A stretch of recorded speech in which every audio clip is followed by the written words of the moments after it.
Washington में भारतीय सिफारत खाने के सामने कश्मीरी और पाकिस्तानी कम्युनिटी ने पुरअमन एहतजाज किया। शुरका का कहना था कश्मीर को मोदी ने कत्लगाह बना दिया है। मजीद जानते नुमाइंदा बोल न्यूज़ कौसर जावेद से।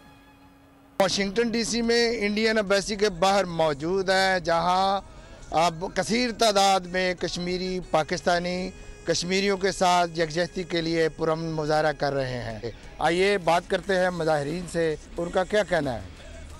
मैं ये कहूँगा कि हमारी स्ट्रगल जो है वो जारी रहेगी जब तक आज़ादी नहीं मिलती, जब तक हमें हमारे हकूक़ नहीं मिलते, जब तक जस्टिस प्रिवेल नहीं होता और जब तक वहाँ पे ट्रुथ प्रिवेल नहीं होता, हम लड़ते रहेंगे और हम नाउम्मीद नहीं होंगे। और जो हम कश्मीरी यहाँ पर ने एक प्रोटेस्ट किया है, और उसका बेसिक मकसद ये था कि वो इंडिया को पावर कराना था उनकी कौंसलेट के सामने कि जो आपके इक़दाम है, जो आपके ब्लैक लॉज के मुताबिक जो आप कश्मीरियों के ऊपर जबरन उनकी ज़मीन में तो कब्ज़ा कर रहे हैं, लेकिन जो उनकी तहरीक आज़ादी की जो सेंटिमेंट है आप उनके ऊपर कब्ज़ा नहीं कर सकते। और ख़ास बात ये कि भारतीय सरकार को ये बताने की कोशिश की गई है कि आपके जो भी फैसले कश्मीर के लिए आपने किए हैं वो कश्मीरियों को किसी सूरत में तस्लीम नहीं करते।